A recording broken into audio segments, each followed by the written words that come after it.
Tim, how's it going? It's going well, Aaron. How are you? Doing well. I am excited to talk about cash flow today.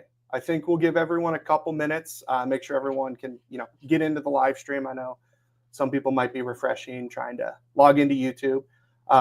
Couple housekeeping items before we start. We have the open Q&A, so if you have questions, best way to ask us your questions, leave them in the comment section below. We're going to get that, live stream of questions as they come in.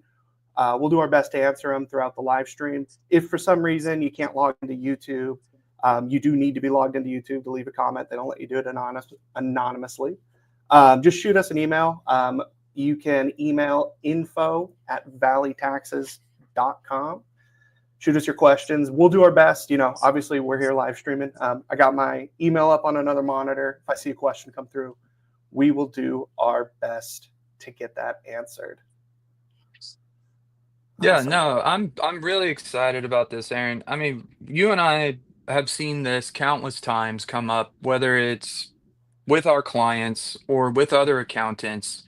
Common misconception between what is cash flow, what is profit, and I think we're going to have some valuable information to provide everybody that gave us their time today, and really appreciate that. I would like to remind everybody it would be helpful to write down notes. So if you have the availability to get a pen and pad out and take down notes, I will also make sure to let you know when there's relevant times throughout the presentation that I think here's a point that I really want you to nail down. So take good copious notes. Awesome. I love it. I think that's the perfect transition to us getting started here. Welcome to Mastering Cash Flow. Keep and grow your profit. I am Aaron Kraft, and I have with me today the delightful as always, Tim McElravy. Thank you. Of course. Yeah, we're excited to talk about a few things today. We're going to go over what cash flow is and what profit is, what's the difference between the two. Then we're going to go into how cash flows play into, your operating account, what you need to be having as a reserve account. Savings is another word. And then lastly, we're going to talk about probably the juiciest topic, tax savings, debt depreciation, and paying off loans, and how that relates to tax. After each section, we'll do our best. If you got a question and we see it, if it's relevant, we'll try to answer it. And then anything we don't do throughout, we will answer here at the end. Great. Yeah, so to dive into the difference between cash flow and profit, one thing that I really enjoy about being an accountant is that in accounting, terms are often self-explanatory. So cash flow, it is the literal flow of your cash, money in and out of your bank account. It is the movement of cash in and out of your bank account. Remember, please write that down. Cash flow is the movement of cash in and out of your bank account. Profit, and write this down as well. Profit is the taxability of that movement of cash. There's a clear difference between the two. There's a ditch on either side of the road with this as well. You can be profitable and broke with no cash, or cash rich and unprofitable. What we like to do, and the conversation that we like to have, is how do we find that middle ground? How is it that you can have more cash and more buying power and have the lending power with more profit? Yeah, certainly. I like to also think of it as, the profit is pretty straightforward. It's the P&L. It's your profit and loss statement. As you were saying, you start with that revenue, you take out your expenses. It's really straightforward. At the end of that line, you get one number. Cash flow, it's a little more comprehensive. It's a little more confusing because it takes into account the balance sheet and your profit and loss. It's all inclusive of every account in your chart of accounts. So when you're looking at it, it's more detailed and it's less intuitive. It's hard to look at a cash flow statement and say, hey, what's going on here? And that's why a lot of people, I think, don't look at it. Now, Yeah, and really quick, a lot of people will confuse the P&L for the cash flow statement. And so that's when they'll try and make the P&L into the cash flow statement. And fundamentally, that's what we're trying to establish here. There is a difference between the two. And when you can understand that difference, we can start to get into tax strategies and how to manage your cash flow better. well, and to your point, a lot I hear, well, I'm on the cash accounting method. It's like, cash accounting and cash flow, two different things. But I think we've made that point. So let's move on to some common differences. Debt payments, that's the number one. It's cash flow out of your business. You're paying off a liability, but it doesn't go anywhere in your profit and loss. It's not an expense. So you're out the cash. It feels like an expense, believe me, but it's not. So you don't get to write it off. Inventory purchases, it's another one that just creates a timing difference, right? When you purchase the inventory, you're not necessarily writing it off right away. You're writing it off when you actually sell the item or use it in the course of business. Equipment's another one where sure there is depreciation, but it's not going to be in line with if you finance it or if you buy it all at once, it's not necessarily in line with when you're deducting it. And then distributions is one where, man, when you're taking distributions, that's never an expense. So it never reconciles. That's just cash out. And we can dive into investments. I don't want to spend too much time on it. Obviously, you have your expenses, the 401ks, your retirement plans. There are ways to structure it. But what I've seen a lot is, well, I had all this profit, but I put all this money in my buddy's startup. Can't I write that off? Well, no, because you've invested money. But until that gain is or loss realized, until something happens, either the business becomes profitable or it becomes unprofitable, you don't have anything to write off. You don't just get a write off. Hey, put 30 grand, bought stock in this company. That's not a deduction. Yeah, and I think I want to show a good example of this. This example is one that we commonly see. I need a new truck, and I'd love to write off all my income. And so this is a situation where the business has $50,000 of revenue with $30,000 of operating expenses. And in the situation of the cash flow statement, you can see when you only have the debt payment going out, you still have positive cash flow. And when we look at the profitability of your business on paper, according to the tax code, you are showing a loss. So this is just to illustrate, because it's so common among our clients and just business owners in general. This is the difference between cash flow and profit. Cash flow being the movement of the money, profit being the taxability of it. I think you put that perfectly. And I think now that we've shown cash flow, profit, they're not the same thing. We've shown you what each can do. Let's talk about cash flow a little bit more in depth and how it goes into your operating account and your savings account. So I came up with a little rule I call it the 5% rule. Feel free to use it. I did not trademark it. 5% rule basically just says whatever your gross receipts are, your operating account at a minimum should have 5% of that figure just in it at all times. And the reason you have it in there is just stress-free operations. You know you're going to make payroll. You know if you have an expense that comes up, you can pay it. You know your loan payments are going to go through, and you know you could put stuff on your credit card and you can pay your credit card off.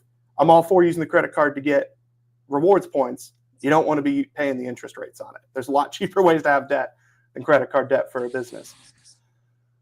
So it's really, again, this is a rough number. If you have more than 5%, good. I'm not saying drain your account to 5%. It really means more. If you don't have at least 5% of your annual gross in your operating account, you shouldn't be taking the money out to pay yourself. You need to be paying the business first so the business can operate, and then you can get the profits later and take those. Really, this 5%, it's a starting point. So there's going to be changes. There's going to be people that need much higher. Rule of thumb, if you have smaller, more frequent deposits, it's going to be a lot easier to run a leaner operating account than if you have large deposits. AR plays into that. What's your profit margin, right? If you run a high profit margin, you're not going to have a ton of expense that you need to have operating balances in the account for. If you're running a low margin business, you're going to want to make sure you have some cash on hand. So it's really just thinking about what's the volume and frequency of the cash that's moving in and out of your business. And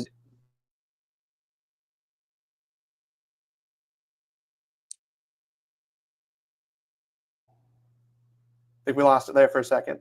Again, this is highly proprietary to every single business. So the 5% rule, if you're not there, first step, I think, get there. And then once you get to there, let us know. Let's create a plan for your specific business.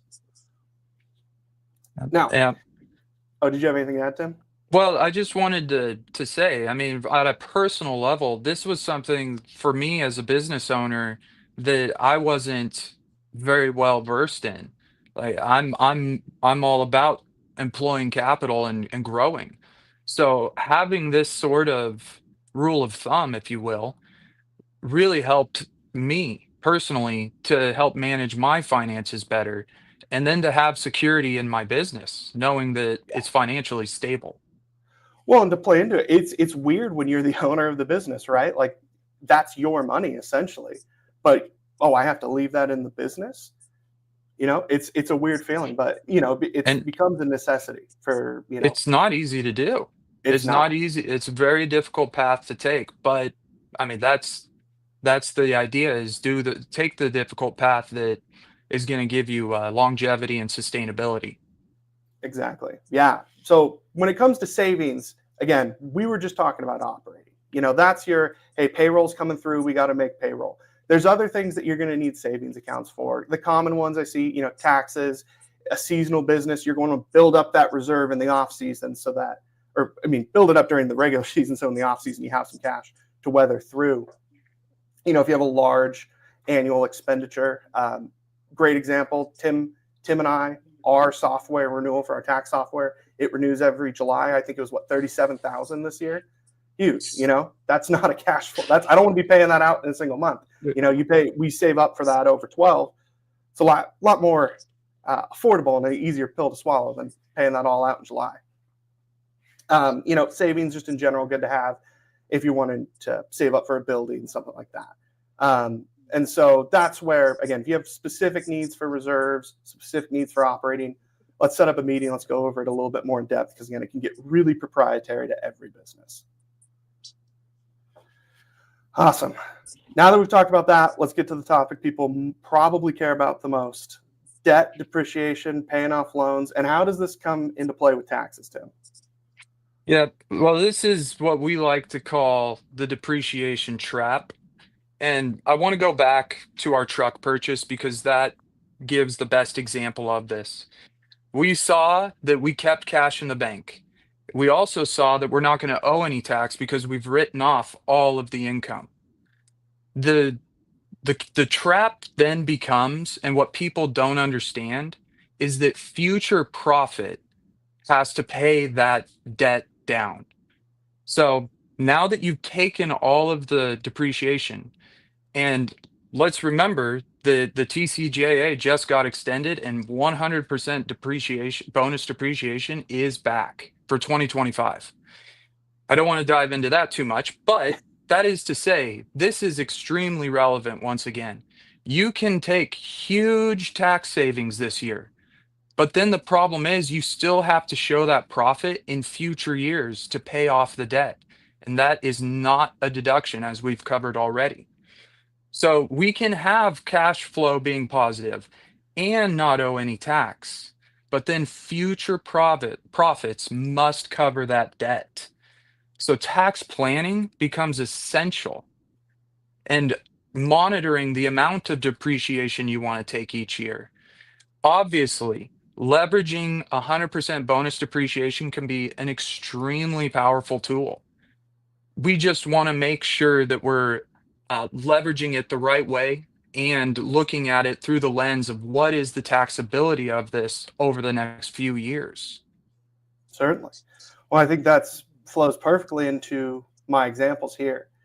We're going to take a look at two scenarios, same exact transaction, and it's just going to be different tax and different depreciation strategies. So operations of the business do not change. It's just how you're leveraging us to save you money. Net income is going to be $800,000. Let's just do $200,000 a year. And in year one, you buy a $400,000 piece of equipment. You want to take it to the next level. Say you pay it over $100,000 over the 4 years. Understand this is completely simplified. We're assuming a pass-through entity. We're assuming that you're married filing jointly. We are just, what's a simple thing that we can talk about in 5 minutes. Because if you want to talk about your specific situation, we could be here for an hour. So scenario one, you take all this bonus depreciation up front, kind of what Tim was just talking about. Your taxable income is going to be negative in that first year. That loss is going to carry forward into year two. And overall, over 4 years, you're going to be showing $400,000 of taxable income. In years 1 and 2, you're paying no tax, but you're paying heavy tax years 3 and 4. Now, this is not the strategy or situation I recommend using. I recommend scenario 2. Take the depreciation over multiple years. Because when you look at this situation, you've just saved 40% over 4 years because you showed a little bit of income every year rather than no income for 2 years and a lot of income years 3 and 4. And we see a lot of people that in year one really like scenario 1, but when it comes to year 3 and 4, really wish they'd taken scenario 2. And I think the biggest thing that I point out is the tax bracket that you want to take advantage of is that 12% tax bracket. Because the biggest jump, just from a raw percentage point, is from 12% to 22%, which for married filing joint, it's about $100,000. So if you're paying 12% taxes, that's cheap income because later it's going to be at a higher percent. And I will add, with tagging on to what you said about the bill, we just had an extension of the TCJA. Tax rates are at the lowest they've been in history. I mean, other than, before tax was set up. Let's assume, once income tax was established, we're at the lowest it's been. So there only is one direction that it can go, and that's up. So in the future, tax rates, whether we want to admit it or not, they're going to be going up. So do we want to pay taxes now for cheap or pay taxes later for a higher expense? Yep. And that's a great segue into this slide. And write this down. The depreciation trap. I want to go into a little more detail, and it's really expanding on what Aaron was just talking about. The 100% bonus depreciation being back in 2025 is great news. If you were already planning on purchasing an asset, something that you really do need for your business, then yeah, let's take advantage of this. And at the same time, maybe we don't need to take advantage of the full 100% depreciation in year one. Maybe we should spread this out and have a little bit more flexibility with the the profitability in future years. Because remember, once the depreciation is used, you now have to show profit to pay off the liability on the balance sheet. There's no way out of it. So you are now going to be dealing with future tax rates that, in my mind, and in what Aaron was alluding to, are arbitrary. The devil you know versus the devil you don't. We know what tax rates are today, and if we're hovering under $100,000 of profit for married filing joint with children, we're going to be showing a little more income in this year just because of how cheap of income that is. And when you think about borrowing power, we need that profit to get you into a new house, a new investment house, let's say. Yeah. It can be great to kick the can down the road until that can gets too big. At which point we're dealing with new tax rates and no cash. Because, and I know Aaron, I think you give the best example of the purchasing cycle when you Oh, buy a big piece of equipment up front. yeah. Well, there's a couple situations I've seen. One of the common ones is, hey, I'm growing, so I'm happy to take on the debt now. And while I'm growing, I want to write off everything so that I can reinvest that cash, which is great. But as you do that, as you buy more equipment, well, okay, now we're in year 3. You've built up all these monthly payments that you got to pay. And so remember, you took that bonus. You've already deducted that equipment fully. You now can't write that off. So that those cash flows out, money you're short on, and you don't have a deduction for it. Well, what's the way that you get rid of your taxable income? You buy another piece of equipment. Okay, great. But now 3 years down the road, you're going to run into the same issue.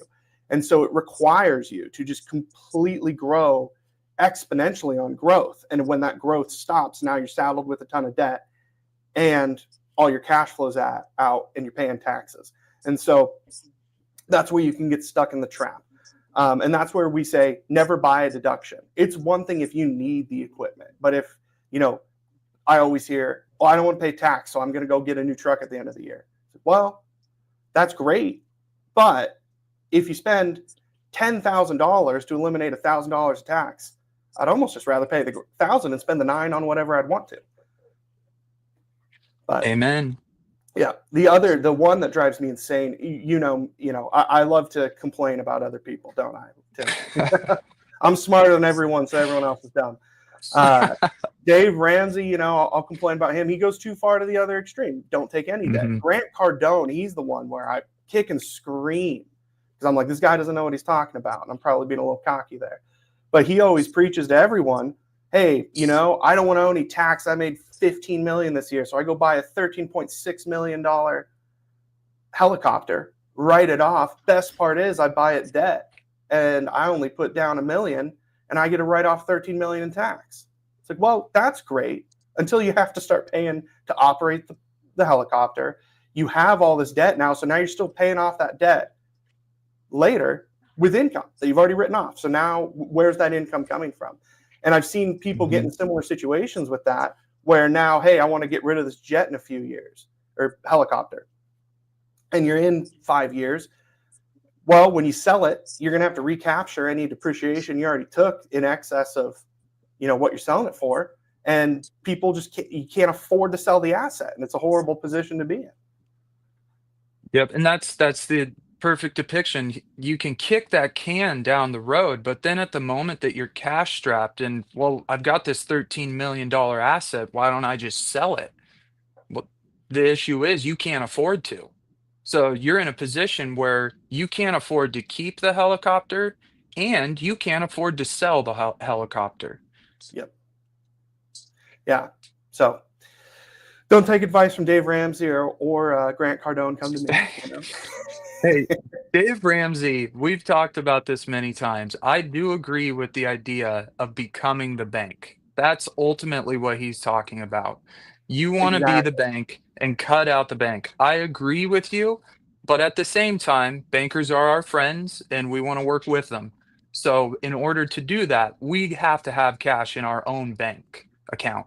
We Oh, cannot be relying on the bank completely to help us grow. We do need to have a little bit of accountability for ourselves too. absolutely. Well, and I think the big takeaway from Dave Ramsey's thing is don't have consumer debt, right? Because Correct. it's what I was saying earlier. If you need to have a slush fund, right? Because again, seasonality, if you got a big piece of equipment, there's cheaper ways to be leveraging debt. So find a long-term loan. A line of credit is better than a credit card. It's when you got 50,000 on the credit card on a recurring basis and it's just always sitting there and you're just making the minimum payments. You're paying a lot of interest when there's more effective ways. And that's where credit cards and lines of credit, they're the easiest, there's the fastest hitting ways to get some extra cash if you need it for an expense. But when you do that, you're going to be paying a premium to have that quickness. And that's where it ties into having a healthy operating account is if you can be the bank, as you're saying, you don't have to rely on those quick hitters. You can do a more planned debt leveraging where you're paying a lower rate and it makes sense, right? Don't go buy Right. out a house cash. If you could put a fraction of it out down and then have it rent out and you're cash flowing and someone else is Yeah. paying off that debt, that's way better than waiting 4 years to save up enough money to buy it out in cash. And a lot of what we're saying up to this point aligns with Dave Ramsey, even on the personal side, because Yeah. Financial Peace University will tell you that you need to have 3 months of personal expenses saved up in your bank account ready to go, so that if you didn't make a dime, you could operate for 3 months. And Yeah. essentially, the 5% rule is piggybacking off of that. It's also applying a number to say he said 3 months, we say 5%. It's in theory the same strategy. It's when he was telling people to pay off 3% mortgages that he really fell into some hard times. Oh yeah. Yeah. COVID wasn't nice to him. Well, and to your point, it's, if you can have 3 months of operating expenses in that operating account, good for you. Not going to tell you not to do it, but it is a Correct. little unrealistic for a bit. I mean, if you and I went 3 months Right. without billing out anything or collecting on an invoice, it's that's a concern for the longevity Correct. of a business. You know, Well, if you're yeah. in a recession and you lose your job, that's a lot different of a Mhm. scenario. Mhm. But Yep. And really it's we do want to emphasize we agree with employing capital to grow your business. We're trying to find that middle ground here that I referenced in the beginning. You can be cash poor and have profit where you owe money on tax that you don't have. yeah, So that's where it's really important to remember when you get to keep that cash in the truck example, that's not your cash. You're borrowing that from the IRS. That there is tax that's due, and that bill is going to come due at the worst possible time. I promise. yeah, it always seems to find a way. Yeah. Well, I want to get into some questions. I got a couple that people sent in earlier. Again, if you have a question and you haven't done so yet, sorry, I'm just making sure that we haven't gotten anything through the email. Leave it in the comment section below if you need to shoot us an email. I put it up right there. I want to go into the first question I got before here, though, is what is the best way to track cash flow in QuickBooks? Is it good to have a separate accounts for different purposes? The first part of that question is pretty straightforward. I'm going to take a guess at the second part and say, I assume you're talking about profit first accounting. If you haven't heard of it, the idea is you have multiple different accounts. You pay your payroll through one, you have your operating something, and then you have an income account. So all the deposits go into your income, and then you move it to the other accounts to pay for those. I have my own feelings about Profit First. Tim, it's a very strong feeling I have about Profit First, but we'll get to that. I want to answer that first part, which is unfortunately, I would just say in general, QuickBooks doesn't seem to have a great way to talk about cash flow, unfortunately. I put up here, they're the dummy accounts from QuickBooks, so they put no meaning into these numbers other than someone pre-programmed them to make them look good. The statement of cash flow on the left is from QuickBooks. I'm an accountant. I'm a nerd. I look at numbers all day. I hate that. I can't look at that and kind of just get a visual idea of what's going on. And I know how to read a cash flow statement, and I find it difficult and not a good use of my time to try to use QuickBooks. Personally, what we use with our clients and individually on the right, this is from a software called Fathom. I'm a big fan of the way Fathom puts it. It's really clear. It just says, hey, here's the revenue, here's your expenses, and then we're going to, line item out in general the other things that are changing it. I don't need to know the 7 different current liabilities. I just need to know which of the 7 current, what's the total of that? Oh, all my cash is going to current liabilities. Let me dive in deeper to that. I prefer the Fathom. So to answer that question with a non-answer, there's not a good way in QuickBooks. But let's talk about Profit First for a second, because I know I have a strong opinion on it. You have any thoughts, Tim, before I dive in? Yeah. Well, the main thing that I've seen with the Profit First model is you get 7 different accounts set up: payroll, tax savings, personal spending, and then all of the accounts carry under a $1 balance because there's some interest that's been accrued through various points where there was a balance in these accounts. But most of the money is flowing through the main operating checking account. At that point, if you're paying a fee to keep those accounts open, that's going to waste. It's certainly not helping you with your time when you have to transfer money over to make sure payroll gets covered, and then all of a sudden payroll bounces because you didn't remember to do it. Those were the issues that I saw with it. So what I say is develop a system that is sustainable for the longevity of your business. Do something that you will be able to continue to do. Don't give yourself a bunch of extra work. Oh, I think you just summarized what I think right there is it's great in concept. The theory behind it's amazing. It's a great way to divide your cash. In practice, all I've seen is people just rack up bank charges. And I'm big on just set it and leave it. I try to put everything I can. We're big on auto pay. I don't, that's what my books are for. I'll look at my expenses once a month. I'm going to trust that the people I do business with are consistent in their billing, and that's how we operate. And if something comes up, I'd rather handle that once than have to pay 30 bills every month. But I'm also big on, I don't want to be doing those transfers, because then I got to be in the bank accounts every day. I got to be transferring money. I got better things to do with my time than to, move money from the operating account to the payroll. And, when I'm on vacation, or, not quite a vacation, but when I'm out with my wife's baby, or our baby, I guess, she's doing all the work. So I say hers, but I'll be out for 2 weeks. I don't want to have to worry about that. And I don't want to have to delegate that to someone. I want the operating account to just be good, and payroll's going to run, it's going to hit, and I don't got to think about it, and I can move on with my life. That's my big thing on Profit First. It's good in theory. I don't know that it's worth the time. And that's where I've come up with that 5% rule. It's like, you could break that 5% out in 7 different accounts, or you can have it in one. Now, we just anecdotally, Valley CFO, you and I, Tim, we have one checking and we have one savings account.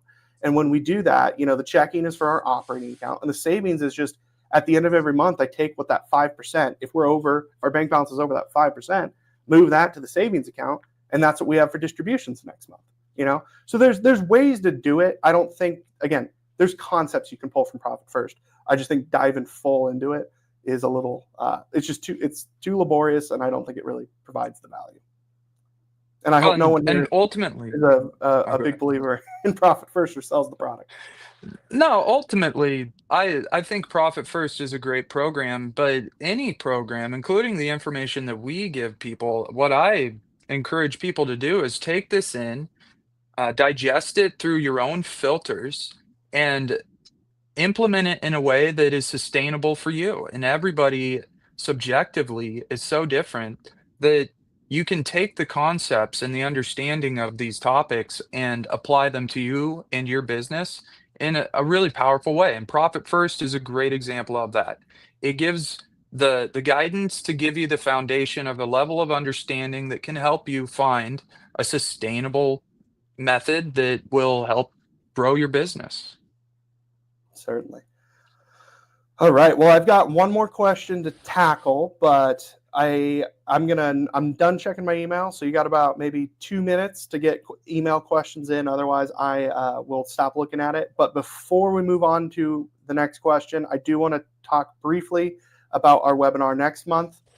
I'm sure people are more antsy for this. I was a little behind the curtain, uncertain if that bill would get passed by July 4th. So I didn't want to put all our eggs in the basket of having to prep for that by July 16th. It ended up, it probably would have been more relevant today, but hey, I'd rather do it a month late and get some quality in there than try to rush it. But budget reconciliation bill, what you need to know. It's going to be all the tax updates from the big, beautiful bill, how it's going to affect you. Again, I don't know if I mentioned this earlier. We're obviously based in the Portland area. My view is going to be heavily skewed by if you own a pass-through entity, you're an S-corp, a partnership, or sole prop. And my assumption is that you're going to be in Oregon or a state like Oregon, because that's most of our clients and most of the people we shared this with. So there's going to be some local parts that are more relevant if you're in a state with high income tax, California, Oregon, Colorado. But we'll be chatting about all things tax with the big, beautiful bill. I'm excited for that one. And excited to read 900 pages on paternity leave, It's my morning. Just put it on Audible, Awesome. Yeah. I think I think they have a version ready on Audible now. Yeah. You Yeah. can Maybe, just well, maybe listen to we'll it, find out if book on ChatGPT is an tape. expert in the big, beautiful bill. All right. The other question I got, not necessarily about cash flow, but happy to talk about tax anytime I can. Tim, what are the 3 best strategies to minimize taxes?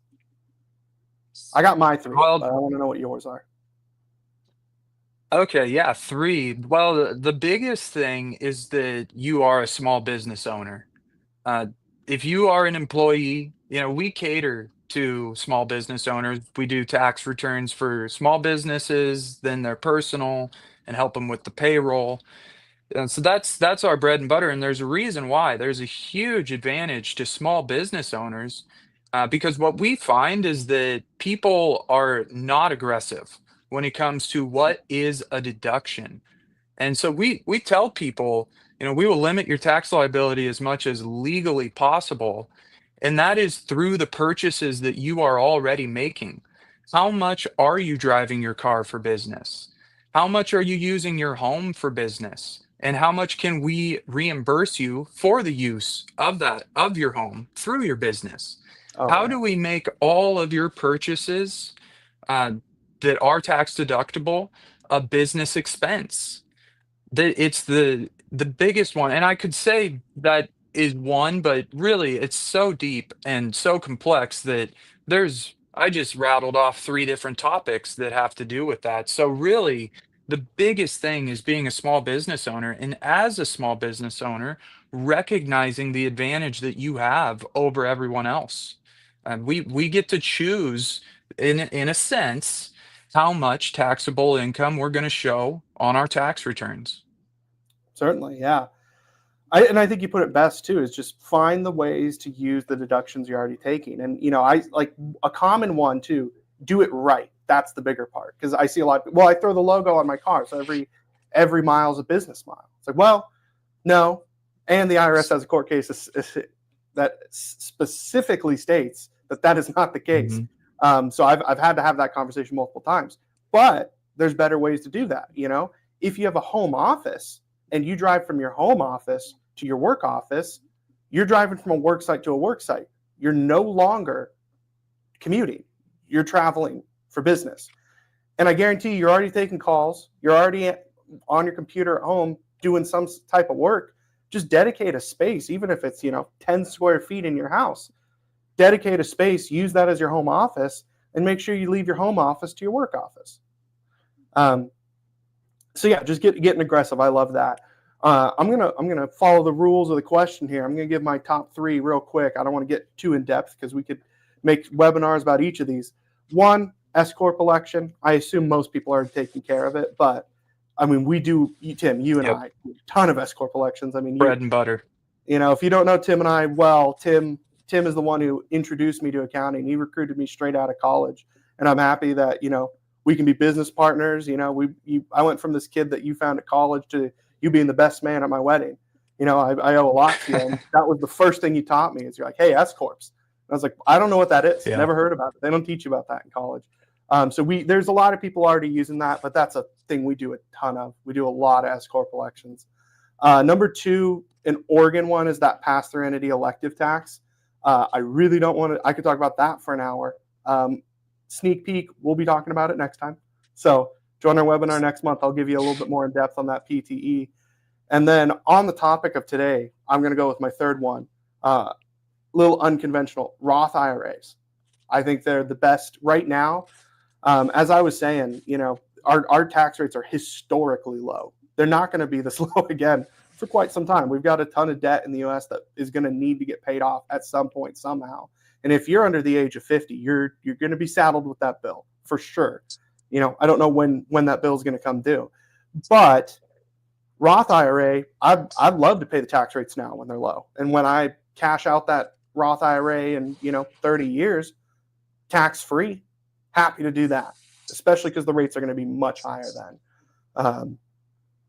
I think to put it succinctly, kind of a theme for today is sometimes the best tax strategy is to pay some tax.